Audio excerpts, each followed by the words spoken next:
all of the women on there, they expressed their opinions about it. They were talking about how they felt about dating men that just didn't meet certain standards, like didn't meet certain markers on certain pillars, like being able to oh, you got it up, being able to provide financially, security, emotionally, and there was something else. I don't know what the other ones how much motherfucking shit motherfucker got to do. Nigga need 4 pillars. You only got 2 legs. Shit. One back, motherfucker. At the very least, you got to keep Chris Brown from hollering obscenities at a bitch. Okay, that's security. That's like the physical security. It was like physical security, spiritual security, security? mental security, financial security. Yeah, it was a whole bunch of shit. But this is the clip. So yeah, go ahead. Hit nobody, but everything got to be muscle based. Muscle. Right. Yep. Go ahead. Go ahead and hit play for us. Griot host Eboni K. Williams to a bit of a flap this week. She was interviewed by Iyanla Vanzant. You know who she is. Yeah. She gives advice and she's spiritual, etc. There was a discussion about women's standards when it comes to men. That was the conversation. And this is what she said. Would you date a bus driver? Said pause it. Would you play that back? This white lady definitely fucking knows who Iyanla Vanzant is. Yeah, she's she's spiritual, etc. She was interviewed by they definitely had a pre-production meeting about this. You know who she is. Yeah. She gives advice and she's spiritual, etc. There was a discussion about women's standards when it comes to men. And this is what she said.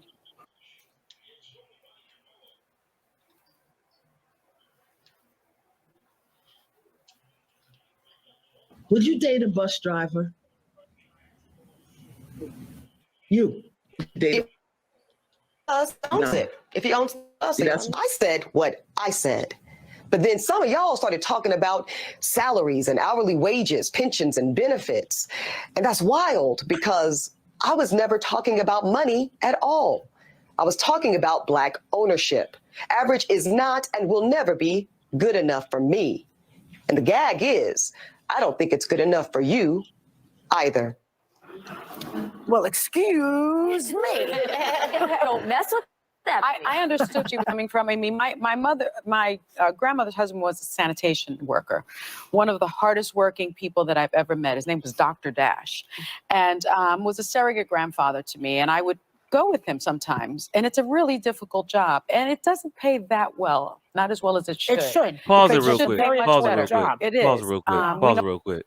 Why was this young girl going with her surrogate step granddad on his sanitation job? Because they couldn't afford a babysitter, nigga. So this bitch was riding in the garbage truck? She was riding in that motherfucker. Is that what that's what she's telling me? Yeah. I grew up riding in the garbage truck with my grandfather, and he provided a life that gave me what I got. This show shit. And hey look. That's what I'm hearing so far.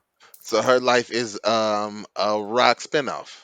Hey look, a rock spinoff. She is definitely Kim Field's sister. I don't remember her name. But wasn't that rock like stepdaughter in that motherfucker? It was one of them Fields girls. It was one of them Fields girls in rock. But that's what I'm hearing from what she just said. What she's saying. That's what I'm hearing, right? Is that what you all are hearing? I didn't hear what you just asked. I was too busy singing the rock theme song in my head. I'm sorry. You did it.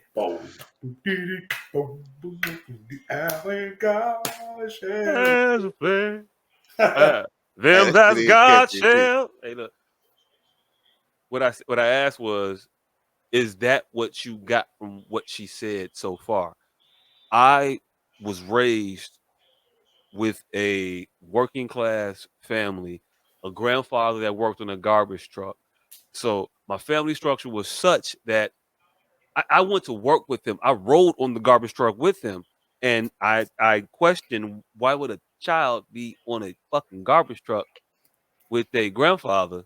And the response was, babysitting, motherfucker. Babysitter. Made perfect sense to me. I understand that completely. Got to have your kid at your gig because you got to work, and babysit ain't a thing. I definitely remember being a child sitting in the lobby of Standard Bank because my parents was at work. Yes, at work. Yeah. And this was their only alternative. And I'll take it even a step further, is I was a child on a sanitation truck. But as we stated at the beginning of this podcast, my family isn't a stitch of normal. So I was a child on a sanitation truck. Hey, look, we couldn't afford babysitters. And look, I think that there's a commonality here of children belonging to parents that work and being present at their job as a result of them needing to, have you there because circumstance. And what I hear her saying is that this man is the foundational pillar of her family. Provided, work. They built on the back of this individual. That's what I hear her saying. Is that what you all hear her saying? Mm-hmm. Okay, cool. Can we continue to play? Know that now with France. But I will say this, the three things that couples argue about the most historically: money, sex, and children. And the issue African-American community is it's been very hard for us to build generational wealth because our men are disproportionately targeted by the police and incarcerated. Our neighborhoods are redlined, so we can't buy in neighborhoods where there are good schools. Trying to walk herself out of this. All of the rest that comes with it. So if you want to build generational wealth as an African-American women, and we are the most educated demographic in the country, then it's hard to marry a bus driver because you're going to have to your kids may not be in the best schools. Your kids, aren't. Yeah, but he might be the best father. Well, he may be the best father, but we're talking about generational wealth. Now, at this point, I am the exception. I make a lot of money. Pause it. So the white woman said, but he may be a great father. And she said, fuck that. We talking about generational wealth here. Hey, even further still, how are we going to use somebody's video for fodder and then just not comment to the shit that they said? She started her video off by saying, hey, I'm not talking financials. They're like, let's play this bitch shit. Yeah, because as a black woman, we need money. Bitch, did you not listen to the first 5 seconds of what that hoe said? She literally said, I'm not talking about financials. She go, yeah, because we need generational wealth in the black. I agree with the bitch. We need generational wealth in the black community. Fuck a bus driver. Bitch, she just said, I'm not talking about finances. Fuck what she talking about. See, don't listen to what you hear. Listen to what she said. Right. Fuck what she talking about. She right. What? And see, because here's the thing that people won't give her credence to. Most entrepreneurs are poor. Who's the her you talking about? Clearly, the motherfucker is gonna skim over the fact that she says she's not talking about financials.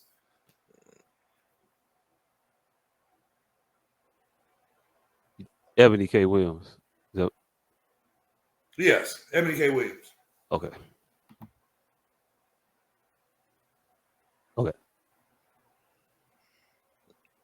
All right, so let's continue on with the video. The rule. I don't know that black women can afford to do this. Well, I'll marry a bus driver now.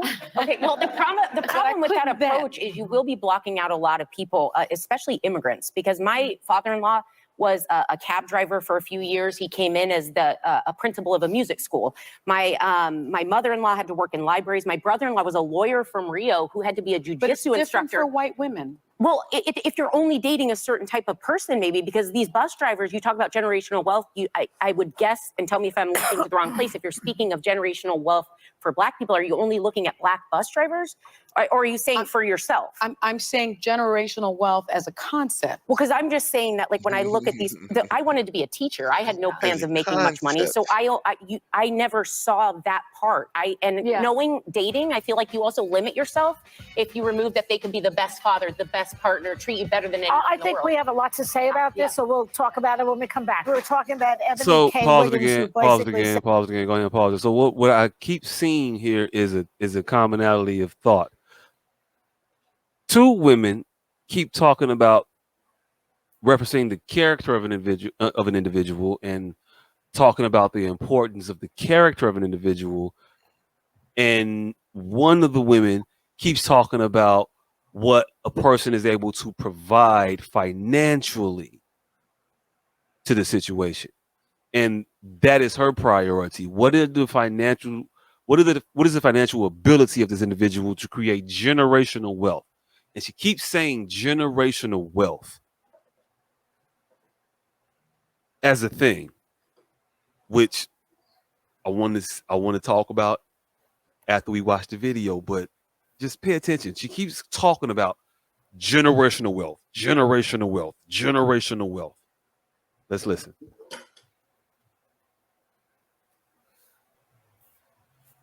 said to Iyanla Vanzant, I would only date a bus driver if he owned the bus. And so we had a couple people weigh in. We have some time for Anna and for Alyssa. Look, I'm not going to lie. If Ricky Martin was straight and showed up driving a bus, I'd get on it and I'd tell him to drive me right off into the sunset. Look, I think what's important, and we have to understand there's poor immigrant women, there's poor Latina women, there's poor white women, there's poor Black women, and getting out of generational poverty is hard. It's very, very hard, and much harder for some of us. But I also think it's important for women to know themselves and what's important to them. Yeah. I have friends who are married to men who make no money, and they make a ton of money, and they are very, very happy. Yeah. And it allows them. They make a ton of money. Well, and because actually, no, Pause because it, having those pause men it, there. Pause it. Pause it. Pause it. Pause it. Pause it. Pause it. So what you heard, and can you rewind it a little bit while I say it? Because I want to go back to what this Miss, I think her name is Anna Navarro. Now that I said it, it don't sound right, but I think it's right. Anna Navarro from Channel 9? Man, so right? It sounds like that, but it's whatever her name is. I don't know. No, I'm just asking. Is it Anna Navarro from Channel 9? No, it's not. That's not her from Channel 9, but her name might be Anna Navarro, or the chick from Channel 9. His name is Anna Navarro, and I don't know this bitch name. That part. That's probably more likely what it is. Yeah. Yeah. So, once again, an individual was talking about the character of the individual. She's talking about the character of the individual. She went on to say that she knows women that make plenty of money, that date men and are with men that don't have any money. And the response from the Black woman is, well, they can do that because they have money. Why can they do it because they have money? But you or your hue, maybe I would say, your cohorts won't ever do it with the man. You say it is settling and you will never settle. That's what you call it. You don't call it choosing a partner that that completes what you need. You call it settling. You call it something that you would never do. You refuse to do it, as opposed to finding a mate that fulfills the things that you need. And this woman, hey, look, it said not true. I don't know what not true is. You know, you could just like hit the button and talk.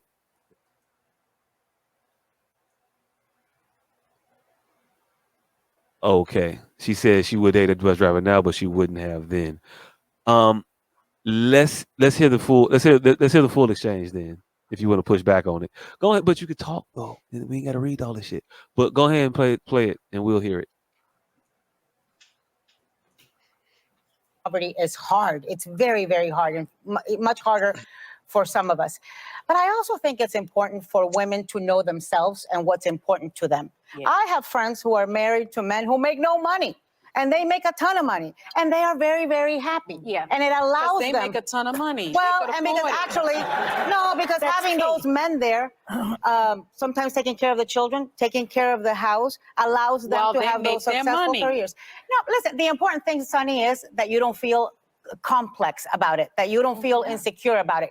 If you don't give a damn that your husband makes less money and that you make more money, then all power and you don't to care, you. and you don't If care you about do care, generational wealth. if you do care, then you have to acknowledge As someone who never came from generational wealth and aspires to maybe leave some behind, that's a secondary thing. Happiness is going to be the first thing. Both of my grandparents, I look to them as an example because my actual parents got divorced. They were factory workers, but they loved each other. They provided each other the life that they wanted, and they were happy. I have seen wildly successful, wealthy people. Think of all the celebrities that have it all and they're going to leave tons behind, but they're not truly in love and happy. There are a lot of them that are very happy. But and there are ones that are happy. I think it's an admirable thing to want to leave something behind, and that's my goal. But I think first and foremost, the happiness. Well, and you also see a lot of people that marry for those things, and we've all had friends like that. And I would rather be alone than lonely next to someone. And I think that's the thing, is that when you see people doing it for money, there's an emptiness. And let me make it clear, it's not just for money.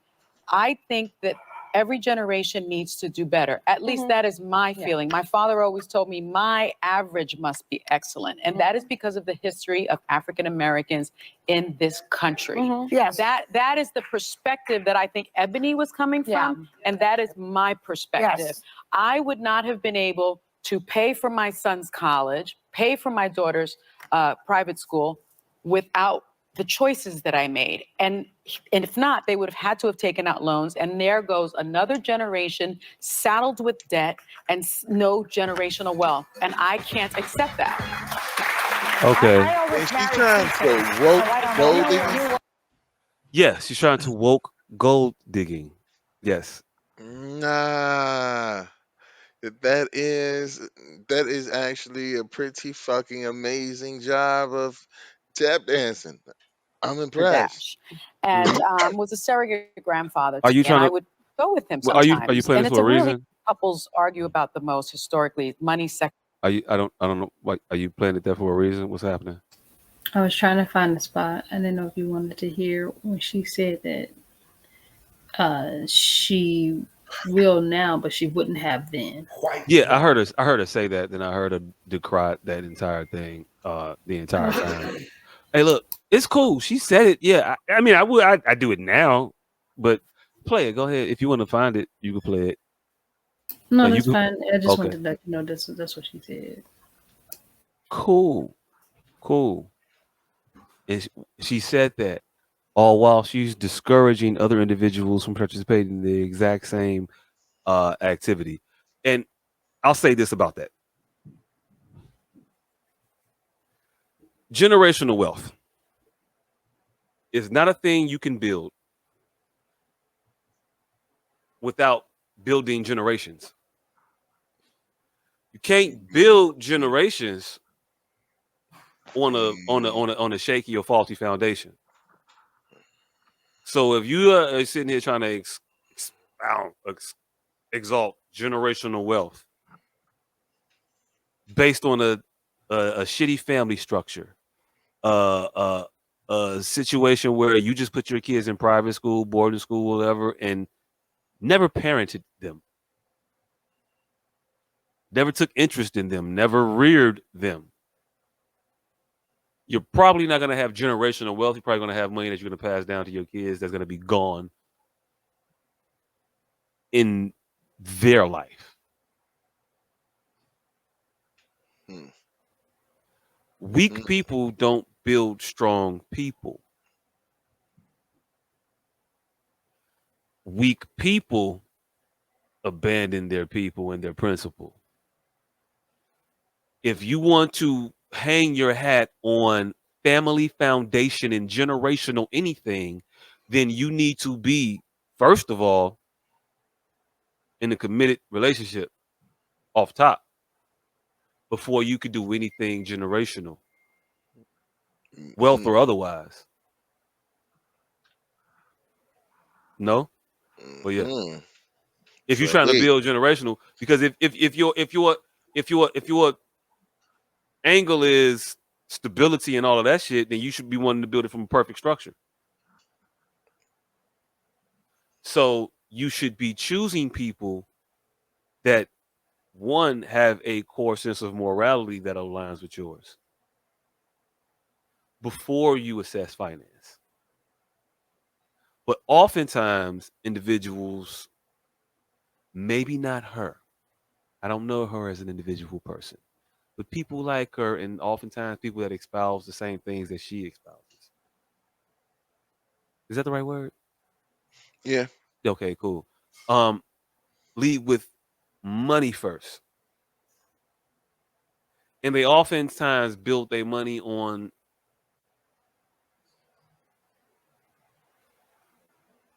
lack of morality. And I don't mean that you're necessarily a bad person, but I mean that you ignore things that should be focused on. You don't Mm-hmm. you don't look at things that should be looked at, then your kids run wild.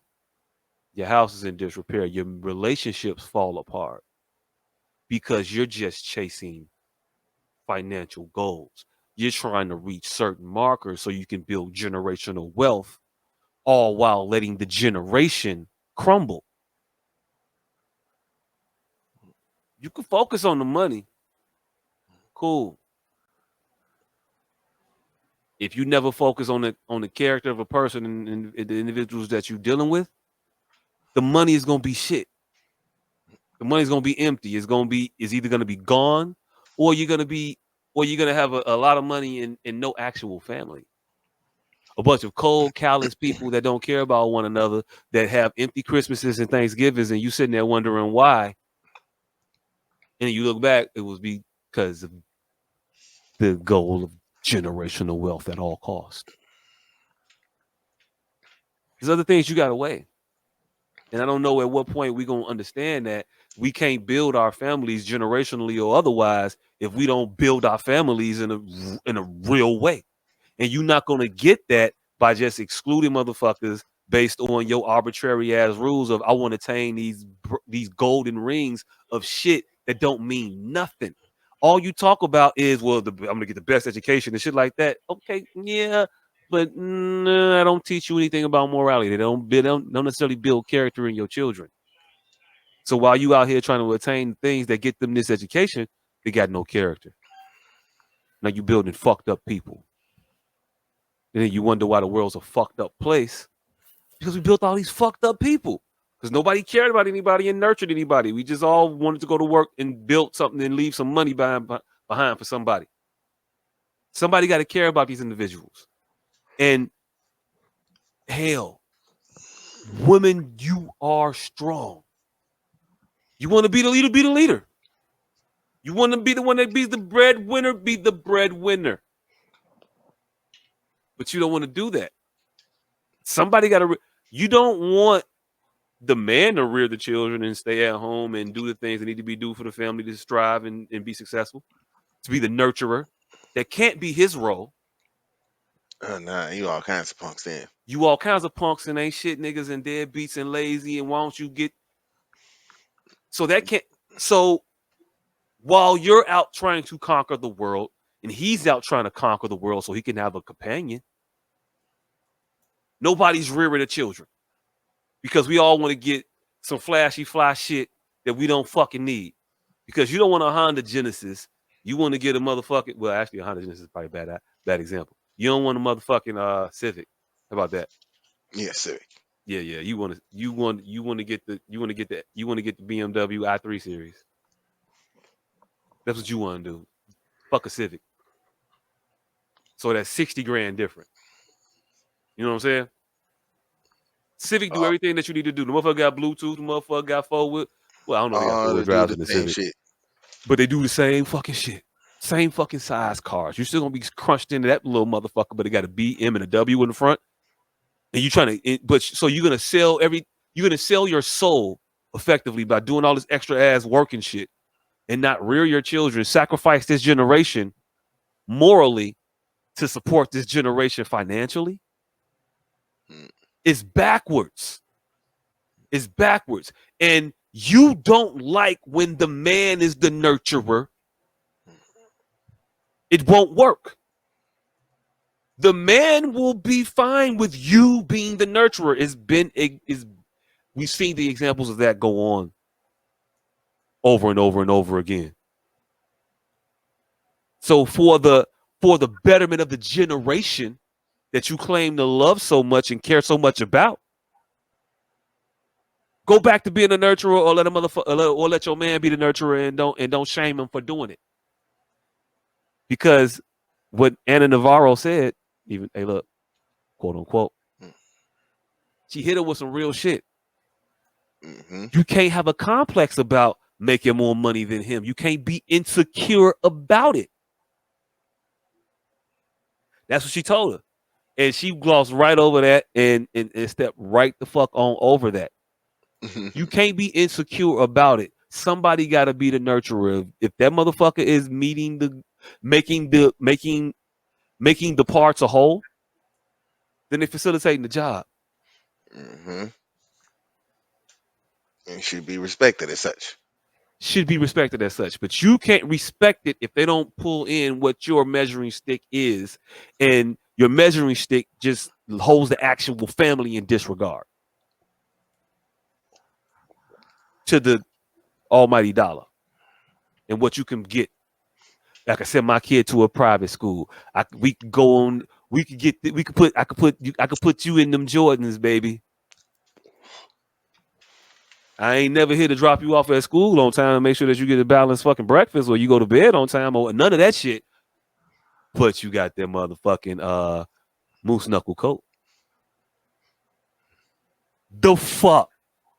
That's not building generational wealth. It's building generational imagery. And we get caught up on the imagery of shit and say fuck you to the grind of actual life and what it actually looks like. Most life look like struggle. It is what it is.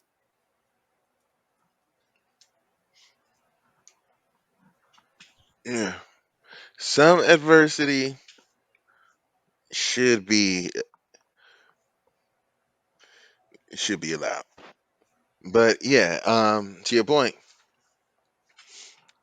it seems like something has to be sacrificed, and more is the structure.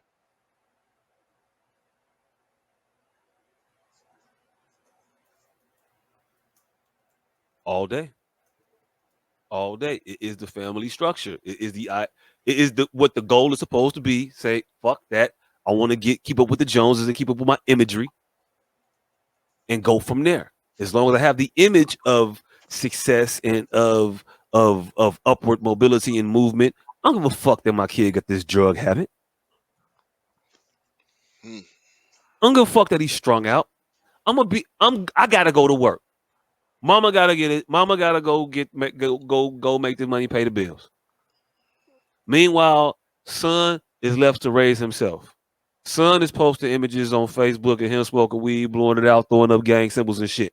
But don't nobody had a bright idea to go touch this young man before he gets shot. We only react to the actual shooting. We don't see none of the shit that led up to it. We don't see none of the shit that led up to it. We don't see this motherfucker getting dropped off all the time and ignored. We don't see this motherfucker acting up in school at a young age. We don't see that shit escalating to disrespect and disregard for actual laws, not just school rules and customs. We don't see the progression of that shit because we don't notice it, because we dropping that motherfucker off here and there. We wondering why we gotta keep getting different babysitters, but we don't give it all that thought. Nah, they said they ain't watching him no more because they all of a sudden busy. She got an attitude now. You losing friendships because these motherfuckers don't want to watch your badass kid no more. Not listening to them telling you that you got a badass kid. And them getting tired of you leaning on them about this shit. They fuck. Now you losing friendships behind it because you don't want to recognize it. Now you got your job, you successful, you doing your thing, and it's all good, and you making a whole lot. You six-figured out. But you sitting here working 60, 70 hours a week Talking about you a good parent. You can do it on your own. You don't need no motherfucking man. I don't need nothing else. I raised my son myself. Meanwhile, this motherfucker's on Facebook and Instagram with his hat all banked out to the side, his fingers all twisted. He pointing guns at cameras and shit. This motherfucker fanning out money in front of you and on the camera, fanning out with you are a mother. Yeah, you make 6 figures. Your mortgage is taking that. The car note's taking most of that shit. You know what you got in your bank. You know damn well that boy shouldn't be having $5,000 in his hands right now. Fanned out on the motherfucking. You don't call. How the fuck do he got that? What the fuck is? You sitting here thinking that yo leverage to the hilt ass with the motherfucking shit in the driveway and the motherfucker the bullshit on the wall. You not. It don't even cost your fucking mind. You won't got that in your account. You waiting on the next check so you can get some more motherfucking shoes in a different purse. You got all these items and shit here, and nothing sparks in your mind. How the fuck does this nigga get his hands on $5,000? That I didn't give him. I know he don't save the money that I give him. I know that he smoked weed already. I know damn well I ain't give it to him. Mm-hmm. And this motherfucker on here smoking weed all damn day. And is that a fucking gun? How the you holding a gun? I wish I would have took a picture with a fucking pistol. What the what? But you a good mother because you got a good job and you have a nice house and you drive a nice car and your kid wears Jordans and all these nice ass coats and shit that you breaking your neck for, but the fucking all that cash, how the fuck did that happen? Maybe she's the exception to the rule. Hey, look, it ain't just her. It's a bunch of them. It ain't just about one individual that we talked about before. You're talking about her. It's a bunch of motherfuckers. Hey, look, no, I'm mixing a bunch of motherfuckers together with a bunch of different shit. There's a bunch of kids with these coats. There's a bunch of kids that smoke weed. Well, I'm saying she may think that way because her kids have turned out so far. Her daughter is a track star, and her son goes to Harvard, and he created a organization for mental health. And her husband is a surgeon. She's a lawyer. So that's why she probably thinks that way, because to her children have turned out okay. She has the job she wants. Her husband has the job he wants. They have the amount of money that they want. So she thinks the way she thinks because things have worked out for her. Cool. It worked out for her. I mean, that's all great. But we were talking about her argument. I'm talking about her argument. I'm not talking about her. But I'm telling you that she may feel that way because of her personal experience. But I'm talking about the myriad of examples that I know, that I witness, that I see every day of individuals doing these things and then getting out crying about their children, talking about never knew, not my baby, he was so sweet, all this other shit. And those are the parents who are working too hard and not the parents that live in a nice house that they're taking pictures of, driving the car, taking pictures of the steering wheel and shit. Then the parents that's working fucking 70, 80 hours a week at their damn job and shit, ignoring their kids because they got to get this overtime so they can pay for the shit they're trying to front on about. All while spitting this bullshit generational wealth rhetoric that they hear that they trying to build. No, you're just trying to show off. I don't think those are the parents that talk about they are though. I'm telling you. Well, I'm telling you. I think the parents with those kids are the ones who are trying to make ends meet aren't at home parenting their kids because they work in so many jobs. Mm-hmm. And neglecting their kids. And I'm telling you, I'm talking about actual real world people. Me too. That what? So you saying that the people that I'm talking about don't exist? I'm saying they exist. Saying that I think the ones who kids out in the street brandishing guns on social media and so forth have the parents who neglect the kids because either they don't care or they they on drugs themselves, a parent, or they working however many jobs and not paying attention to the kids, not the ones who are who tout the generational wealth. And I'm telling you, they are. I'm telling you, I see it. I know these individuals. I see them. I see them talking. I see them saying it. Now there are some About people that generational wealth. yes, motherfucker. Those Now there's kids. some people that yes. There are some people that talk that shit and actually walk that shit, and their kids is living fruitful lives, and they are doing very fucking well. I'm not talking about those individuals. I'm talking about the individuals that we see who we see out here crying about their dead child. And then you go on their page, or you actually know them in real life, or know the child in real life, and know the life that y'all was leading, or know the mother or the father, and know the life that they were leading, and know that they were never fucking there. That's why the kid was doing the thing that they were doing, because your ass was always at work. Because you wanted that job. You was in school trying to get that extra degree. You was at work working full time and then going to school after that. You ignored those kids. I'm talking about these people that ignore their children, all while trying to look like upright citizens and being upright citizens in the eye of everybody else looking at them. Kid a whole demon. I'm telling you, those people exist. My mama. My fucking mother. And you see how these children turn out. That's and why your mom touted generational wealth. My mom touted generational wealth in what? In the same way, in the same rhetorical way that every other black person touts it. Okay. I don't understand what you're asking me in this moment. Did she make any? Was her point of trying to achieve certain things because she was trying to say that she wanted to build generational wealth for her children? I mean, that exact phraseology, no, because that's new coinage.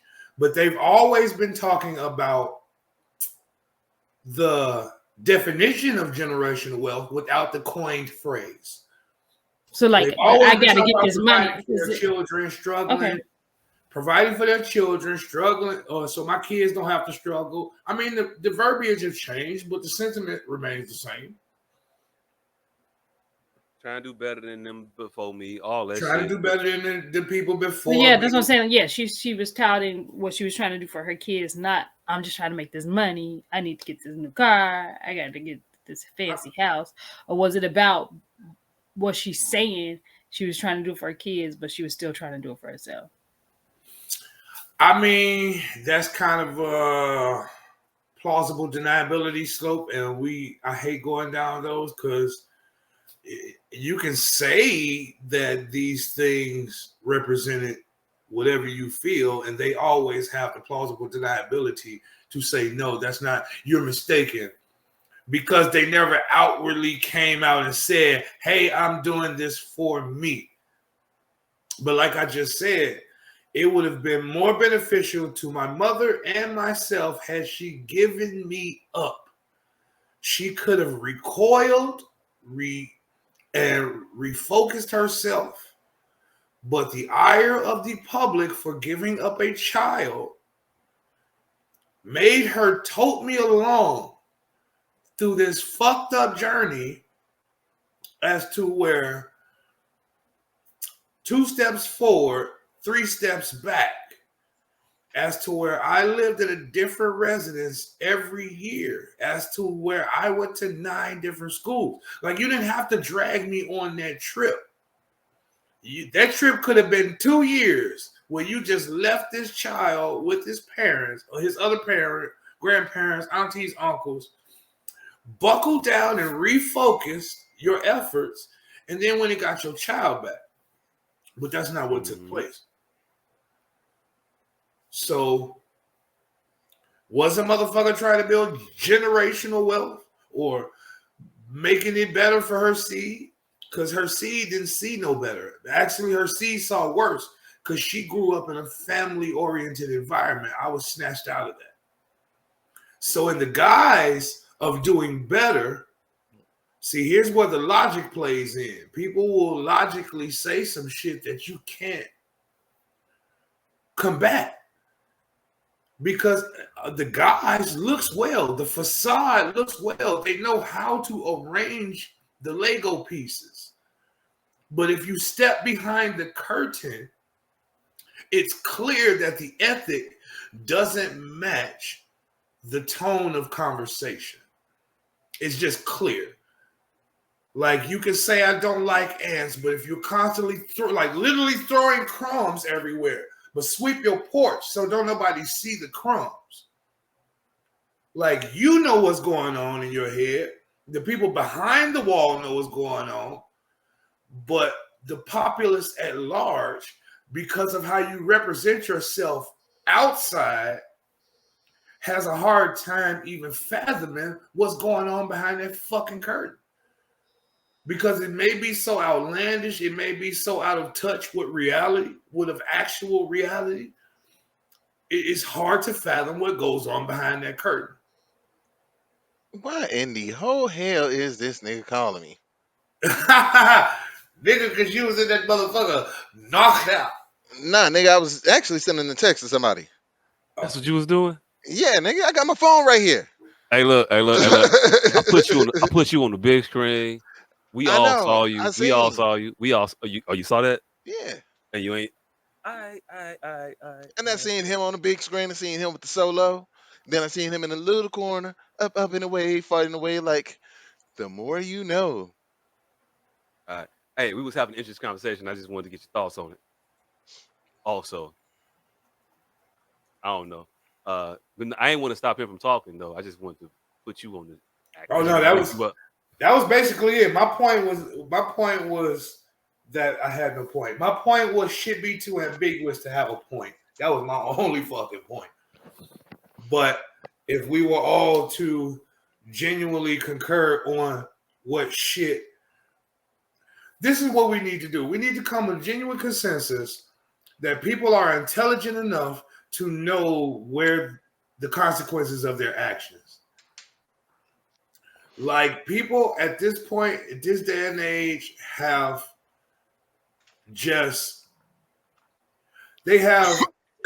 shirked the consequences of your actions, colloquialism, and just headstrong with the road to hell is paved with good intentions. It's like they're gonna hit you with some coined phrase, but results be damned.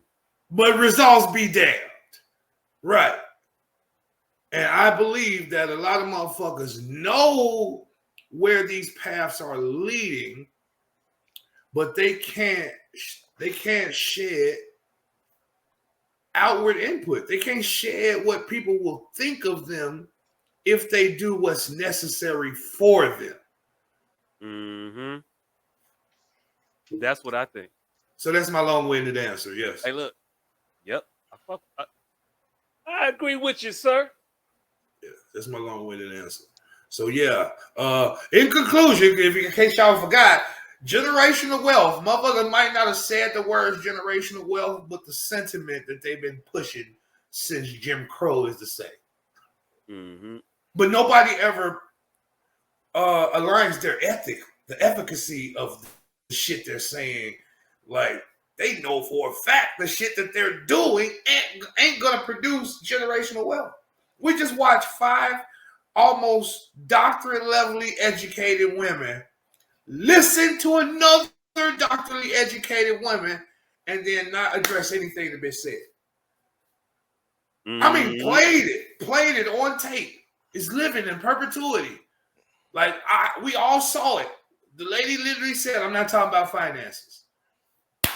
Boom. I'm not talking about finances. And then they just, all 5 of them went to speak on finances and in depth. In depth. Even though I think it was bullshit with her saying, I'm not speaking about finances. It makes no sense to me. I I think that was her. Gotcha. I think she thought about that, and that was the best she could come up with. Well, she She said was ownership because she said ownership. yeah. Right. She And no, but and that you don't are matter. you yourself, I think, said that entrepreneurs, just I'm because you're an poor. entrepreneur don't make you right, doesn't mean you have money.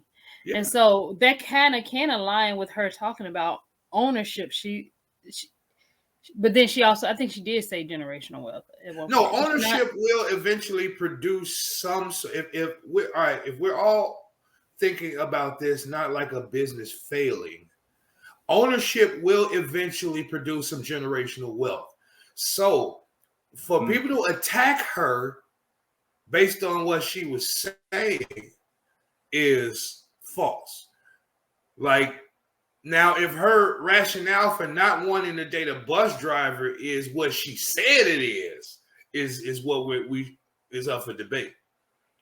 Because But I guess like if someone is like starting out or whatever in like if she was like in her 20s and there was a man who had aspirations to own his own bus, that's different than being in your 40s or 50s with someone who has an aspiration of owning a bus.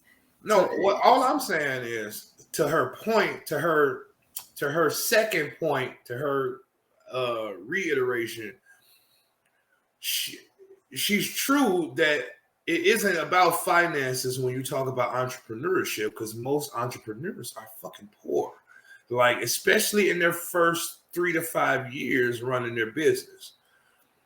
So he could own a bus company and make far less than everybody employed at his company, the bus drivers. Right.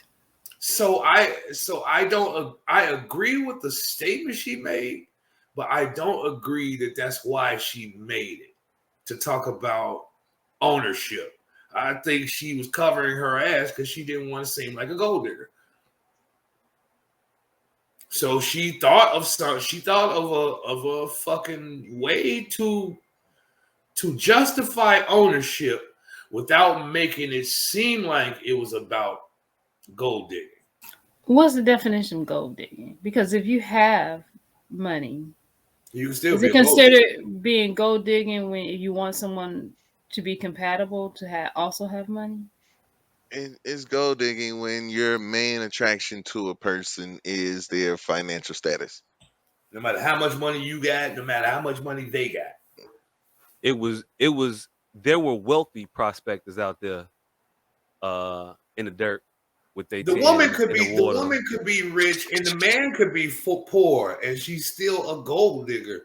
If she want that 37 cent he got, if all he has is 37 cent and she want that 37 cent, she's a gold digger. And if she gonna fuck with him for, she could be Oprah and it could be me.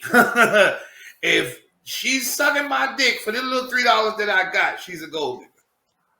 And The amount of money that she has isn't the determining factor. So if she's saying she wants someone compatible, would that have been better for her to say? So I guess, but she had to answer her specific question first, like, would you date a bus driver? And she herself is a lawyer. Now, if she herself said, I want to date a lawyer or better, is that wrong of her to say? No, No, she's she's completely perfectly within her within her right. right to Okay, express is that a wrong way of thinking for a person in general?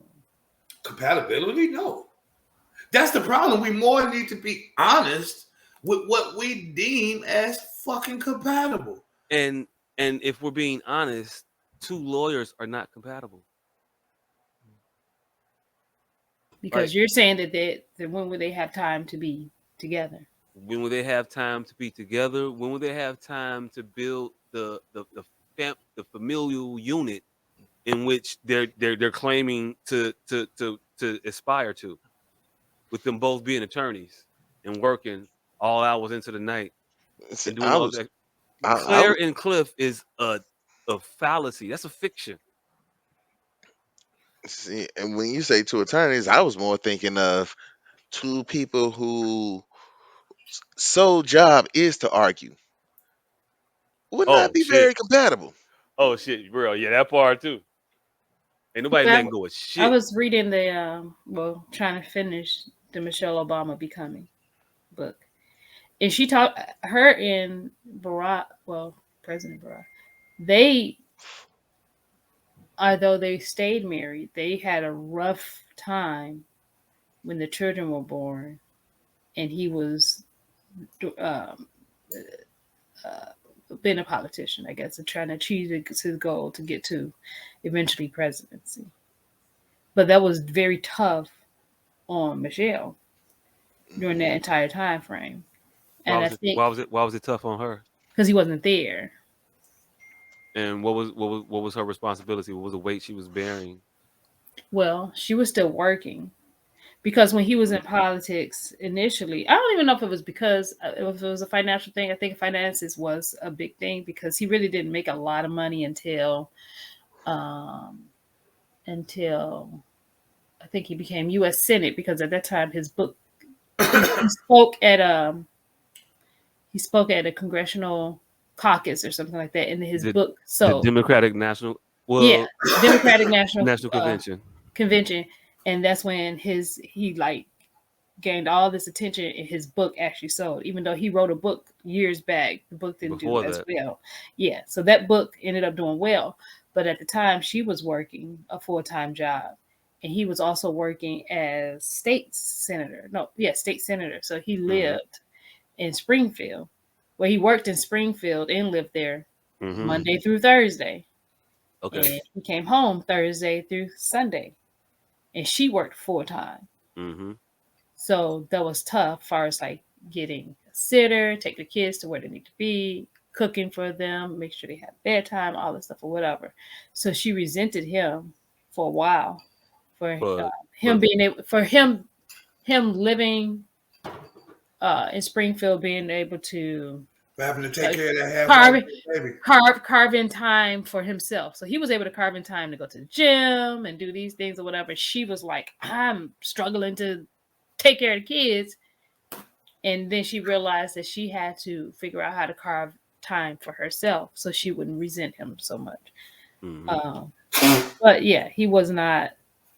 She was sick of them half white babies, the quarter white babies. Hey, I'm just gonna say this. It seems like two people that had a whole lot in common weren't necessarily compatible. Meaning they worked it out. Meaning they didn't fit together easily.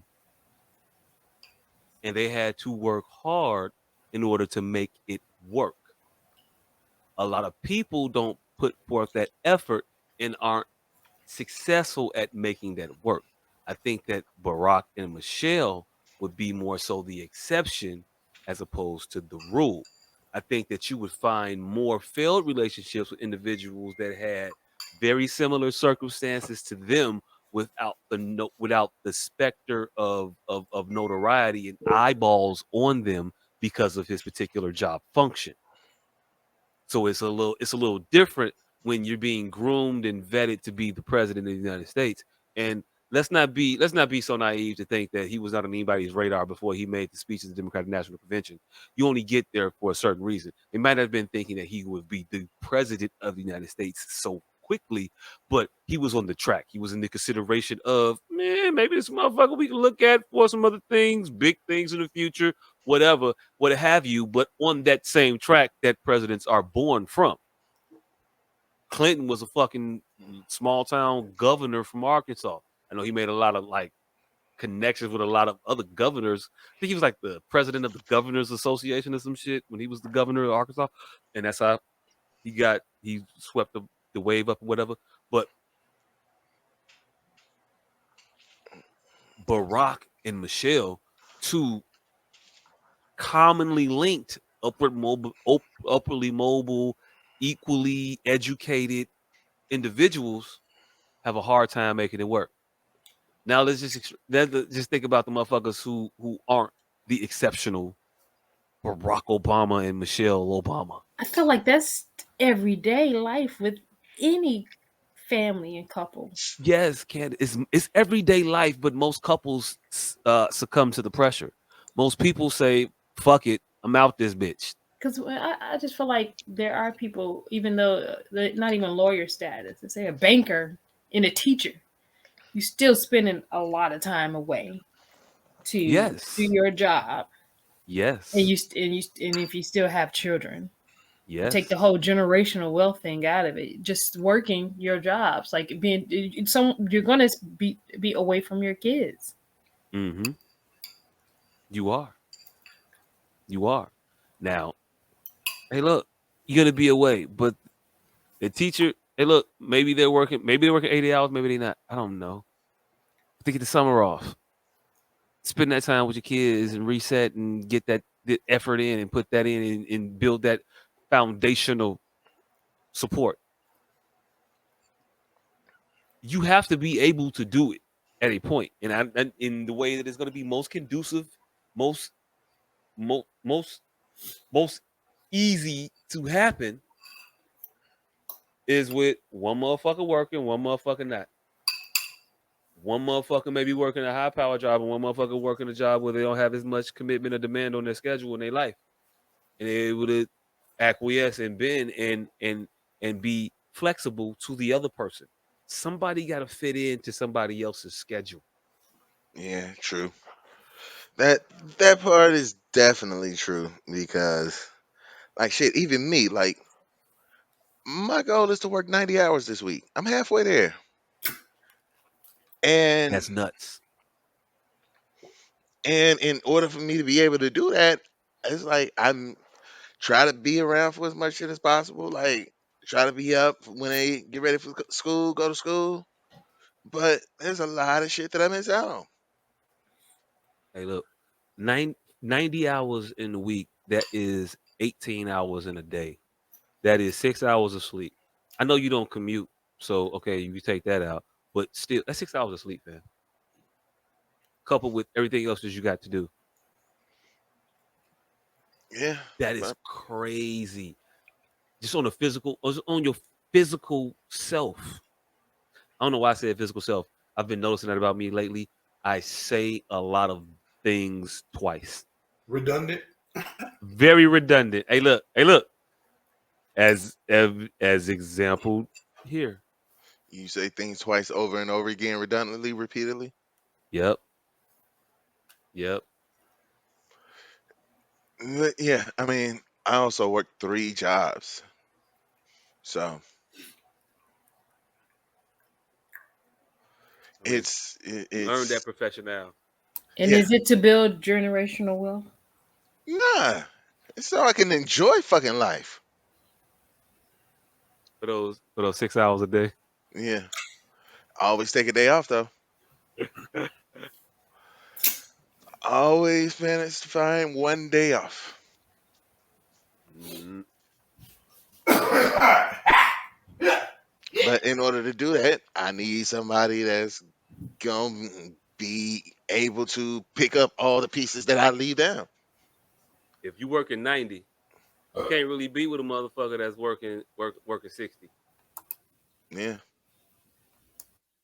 You got to be with somebody that's really able to help you get that 90. That 90 got to be excruciating. Yeah. When motherfuckers run marathons, there's a designated group of people that sit there at designated points throughout the course, whose sole purpose is to aid the runners, encourage them, give them water, little snacks, all kinds of shit. That helps them to be able to dedicate their entire day to running all these fucking miles. Mm-hmm. You know what I'm saying? Mm-hmm. You gotta have the right motherfucker doing that. You gotta have the right motherfucker doing that. You gotta have the right motherfuckers on your team helping you to do that. You need, in order to run a marathon, a motherfucker gotta have supports. You fuck around. I'm watching a replay of the Miami New York game right now. There are people whose sole job is dedicated to the comfort of these motherfuckers. There's a motherfucker that is gonna when Jimmy, but well, not Jimmy, but when Bam out of body Ayo I don't know why that sounds like a song. Ayo. It It sounds like said something his that name all the Snowden way Informer wrong. said. I know I did. Fucked it all the way up. But when he go to the bench to sit down, it's a whole motherfucker whose job it is to give him a pillow for the chair that he finna sit, a cushion for the chair he finna sit in. And hand him a Gatorade so he don't have to go look for one. And then he ain't even got to look far. You know the Gatorade right there. All right. I could put it on the table with a motherfucking pitcher and some cups, and you'll figure it out. Why the fuck he got to hold his ass mat? That's his Why can't job. the That's his ass mat job. Why can't the ass mat stay in the chair? Because he got to play 35 minutes tonight running up and down the court. In order to do that optimally, I need the motherfucker to hand me an ass mat. But why I gotta hand it to you? Why can't the ass mat be sitting in the chair the entire evening? Because I don't always sit in this chair. Yeah. Sometimes I'm here, sometimes I'm there, but I want the same ass mat. It's got my print in it. I don't want nobody else's ass mat. Nobody else ass mat. We not sharing ass mats. I don't know how we got to ass mats, but we're here now. Yeah. But it is, but that's the thing. If you want a motherfucker to do something special or to be special, you have to support them in being special. And that means you're gonna have to let them yourself. I guarantee you that the motherfucker who hands out ass mats is qualified to do vastly more complicated in special things. I'm sure you could do that. But in order to achieve the goal of being part of a championship franchise, you holding ass mats. You holding ass mats. I agree because Michelle had to. She really tried to hold on to that job really, really hard. But she eventually had to quit. She went to I was there when she did it. I saw all the town halls where she was slowly prying herself away from it. It was reluctant as hell. She was not doing them. Then she was not doing them, and then all of a sudden she got up there and she started talking, and she wanted to. Oh, I'm here. I'm working. I'm doing it. And then it was just like, oh. Yeah, she had to leave. She had to, and that was before he became president. But she held on hard until he started running to let go of that job. But she should have let go of that job a long time ago. But she wanted to keep her self identity or something like that, I think. And then she realized that that's not going to work. In order for him to achieve the goal that everyone saw in him, including her eventually seeing in him, she had to let go of that job. Yeah. And in order for her to do that, he had to appreciate and respect that shit. Because the nigga that's playing 42 minutes a game appreciates the shit out the ass man. Oh, you better not forget to thank that motherfucker.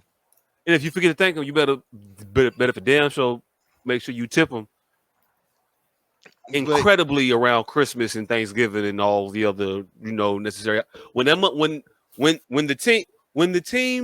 the team manager comes around with a card talking about, hey, this is for Billy. You better make sure that you go in that pocket good and get Billy something in that card, nice. Or else you're gonna be sitting on somebody else's ass mat. Yeah, you have to respect and appreciate the person that supports you. And in the case of black men, it doesn't happen that much if we are the supporters, to bring it full circle. Like a motherfucker. Now, when you playing your part in your position that's integral to the fruition of the goal, why can't you be respected? Nobody ever sees that we all can't be the stars on this motherfucker and make it work. It just don't happen. That Lakers team that had Kobe, that had prime Kobe, prime Shaq, or sub-prime Shaq, but still right there at prime, I guess maybe Shaq. With the over the hill Karl Malone, but still close enough to the top of that hill where he was like, wait a minute. And another Gary Payton.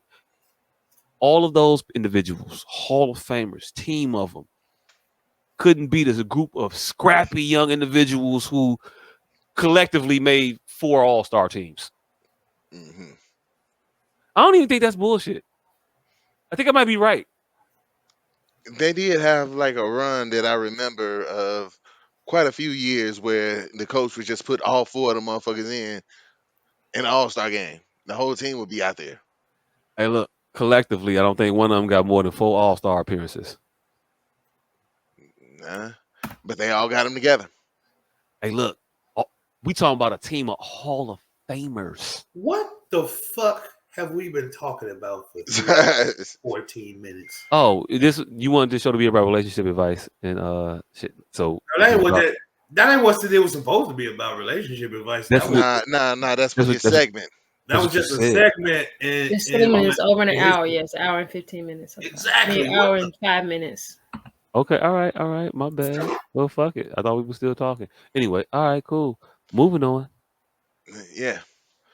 If a black man, if your man is not the breadwinner, give him the same respect.